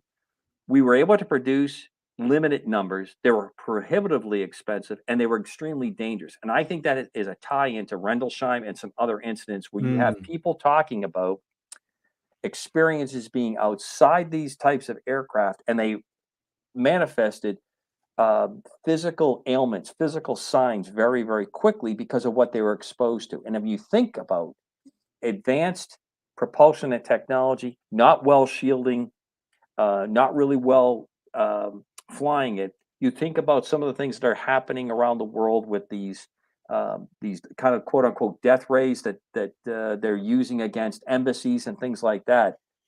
It fits to me pretty carefully or pretty easily how that could have happened. So I think Aurora, I think that the definitive SR-72 is an unmanned, extremely high speed, high altitude aircraft. And I am sure that it's flying, and I'm sure that it contributes just like B-2s do and other related aircraft. In fact, I used to tell on Mac's show quite a bit. Many times when I would fly exercises or projects, I would go to different chat rooms and UFO kind of reporting sites and see if I was generating any kind of the activity, because we would fly with very strange light configurations. Sometimes we were in an exercise area, no lights, to simulate what a real military aircraft would do, because I'm on a night vision device and my backseater is able to see infrared, so they have the ability to see basically like a black and white picture of what is going on around us. And we would generate a certain level of interest, especially if they saw lights but they couldn't hear the propeller. Generally, if you hear a propeller, if you take some advanced propulsion, and as you were talking about with the jet, when you saw the SR-71, from a distance, with that shape, you can see that shape and those rare opportunities of a daylight picture of it. If you couldn't hear the sound, or it was supersonic and the sound was way behind it, you're looking at something that's going to catch your attention immeasurably on that. So I think it does contribute quite a bit. And I think that we have a well-documented history of the Air Force seeding activity into the UFO world, especially in the 60s, as a means to cover up a lot of the things that they were doing, to camouflage those activities. Which brings me to go ahead. Kind of another shifting of the gears. Because you have had this interest in UFOs in the best way possible, in the way that you were introduced to it through your parents, you naturally became interested in certain UFO cases and looked into them as well. One of them that I know is high up on your list is emblemized by this, well, there's two parts that I want to, actually three things I want to throw out about this picture. Okay. The airplane that's in the front is the Mosquito fighter bomber. I am part of an organization that's trying to rebuild one and bring one back to the skies of a British the UK. fighter from the World War II. It's a gorgeous plane. It unbelievably fast airplane. It actually even had an airline version with its fighter bomber reconnaissance. My gosh. And because it was made of plywood, the United States wasn't interested in it. We had a few of them that were, we had many Americans that flew them in reconnaissance roles in Europe and even in Asia. Great maneuverability. Unbelievably. But it's truly the first composite tactical airplane. And it's not surprising that that's the picture that they use with the UFO in the background, that the typical flying saucer. Sure. And during World War II, when Eisenhower was general and in charge of forces in Europe, and Churchill, a couple people have come forward saying that when they had these encounters concerning UFOs, they decided they were going to suppress it. They didn't want to have this. Mac Maloney has a great book about UFOs in wartime. I urge anybody. It's a one of his very best books that he's done, and he's written a bunch of books. Do you but I remember love the it because the title research, offhand? UFOs in wartime. Oh, and he has a follow-up book, What They Don't Want You to Know About UFOs. Both of the books are excellent, and I urge anybody who's interested, because he goes through a large catalog of it. It's interesting to me that all these years later, in Europe especially, and with the Brits, they tend to talk about this one a little bit more freely than we do. And I'm sure we've shared this in the past. You know, they'll also talk about encounters in the supernatural. It's not that uncommon. They don't poo-poo it, I guess would be the nice way to put it, when they talk about haunted castles or haunted houses or places. Rendlesham Forest has had a long history of interesting activity that's gone on there. And there's all kinds of spots around England that are like that, Britain that are like that, Ireland the same way. And I found the same thing almost all the way through Europe and the Balkans as well. So that's an interesting case to me. I brought that up because it gives me a chance to put the shot. And I'll throw in very quickly that my Christmas tradition is to listen to The Shepherd. It's a BBC production that they had. Forsyth is the author of that. And it's about a British RAF pilot who's trying to get home to England on Christmas Eve and what he encounters along the way. It has a little bit of a supernatural angle to it. If anybody wants the link to it, or I'll just send it to you, Peter, when we get off the show, there are many copies of it online that you can hit. It's my Christmas Eve tradition. When I get home from this travel, There'll be a whiskey in one hand. My dog will be at the other side of me. We have a pig that lives in the house with a Zeppelin. He'll be at my feet, and I'll be listening to this as I do almost every Christmas Eve. That's a lovely tradition. And it's based on the mosquito has a very interesting role in that book as well. We live in interesting times, to put it mildly. MK Ultra, which came to the attention of people who keep their ears to the ground and look into such things in the 1970s, right, kind of is back again. Sure is. Relative to what's going on right now in one small aspect in terms of the clearing and releasing of more documents regarding the Kennedy assassination. I'm sure, like me, that is a subject that you return to in your mind, and all the what ifs and absolutely government connections and the like. Any thoughts on that right now? It's been a long time. I always preface this one out with, we don't know the complete story of what happened to Abraham Lincoln. Yes. And some of it is so classified. There's quite a bit of information that never came out, or was conveniently lost, or has been buried in the archives on that. So I always preface this when I talk about the Kennedy assassination. Of course, recently, what intrigued me about this is that it has risen to the top of some of the news stacks. So people have commented on it, but they immediately brought in the MK-12, which had never really been talked about as mainstream as it is in the last week or so. To me, which is healthy. I want to know about that. I don't want ever to reveal secrets that would put anybody who's at the pointy end of the stick doing the work of our military, especially, and our nation, as long as we're staying to the right path. I would never want that to come out. But I also think that when you have presidents who have said, release this information, or commissions, which is us, because we are the government and we elect these people to go do that, and they make a decision that 50 years or 60 years we're going to release this, and then at the last minute someone comes in and says, oh no, we can't do that. I always look at this as a microcosm of what we're against in trying to understand about UFOs, UFO files. We're being played, and I don't like it. Now, I know that hard decisions have to be made about what can be released and what can't be released. But at this point, I want the Band-Aid ripped off, because if we have malfeasance, we need to get the sunlight on it, and we need to get that straightened out. And we need not to do this.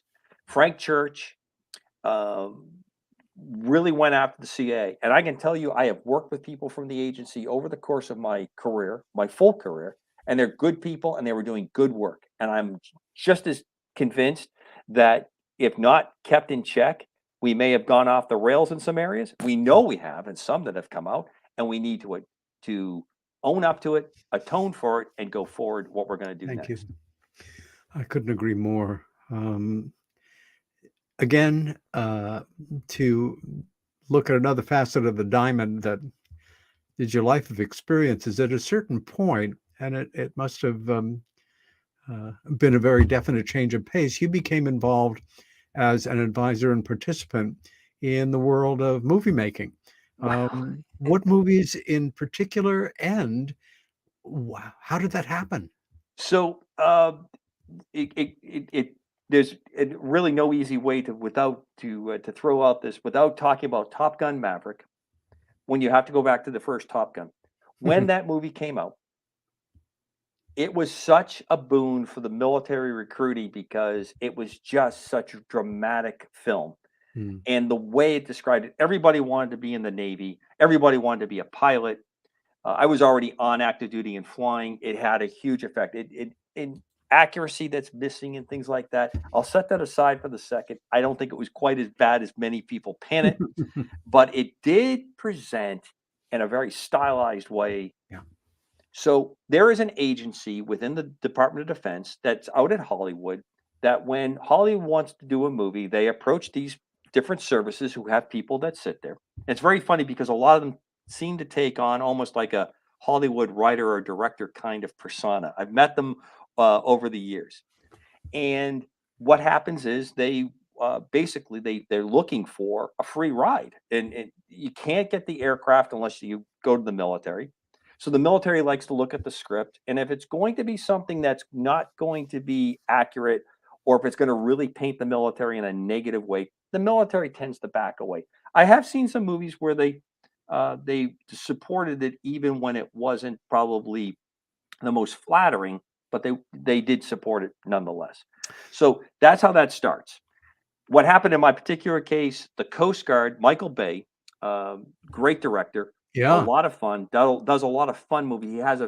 He's really into his work. He's very, very intense. I really enjoyed working with him.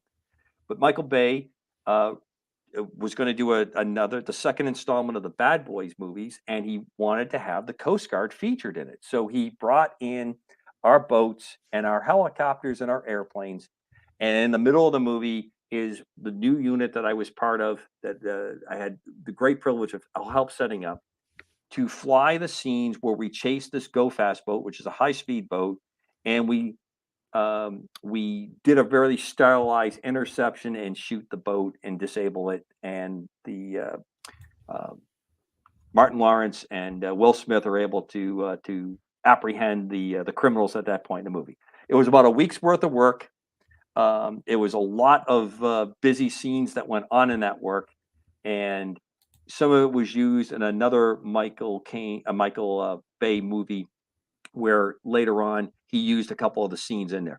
I got to work with some of the best pilots and what we call aerial stunt coordinators. One was a childhood hero who I knew about from the time that I was probably in junior high. He was this guy that was always in the police helicopter. He was in all the movies.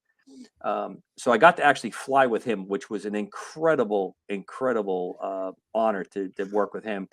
And unfortunately, he's passed. Yes, sir. I've engineered this, so we're coming into our very last few minutes. So before anything else happens, let's take a look at the clip. Lock down the harbor, freeze. Any speedboat on the move. This is Bravo. We got to go fast, fling at a high rate of speed down Miami Harbor. Stop that boat.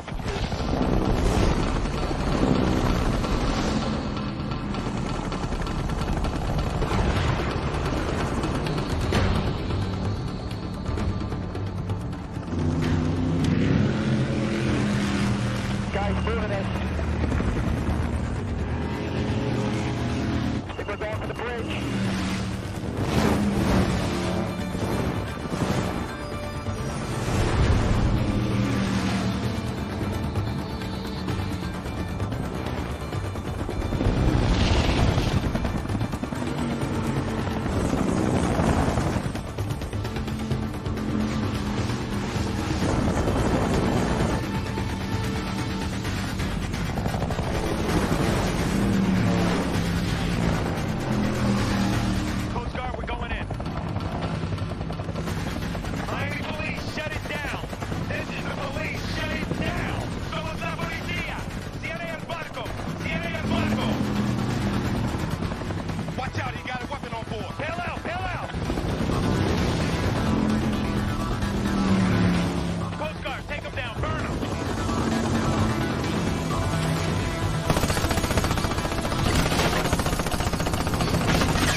So there you go, Peter. The pizzazz of Hollywood. It only took a week, and as I jokingly will often say, that if you drop the F word out of that movie, it would come down to about an hour and 15 minutes.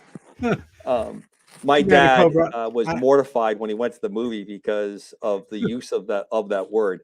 My mom could care less because it was her baby boy that was on the screen. So we are literally out of time, my friend. I can't thank you enough for coming Happy on the Hanukkah, show. Merry Christmas.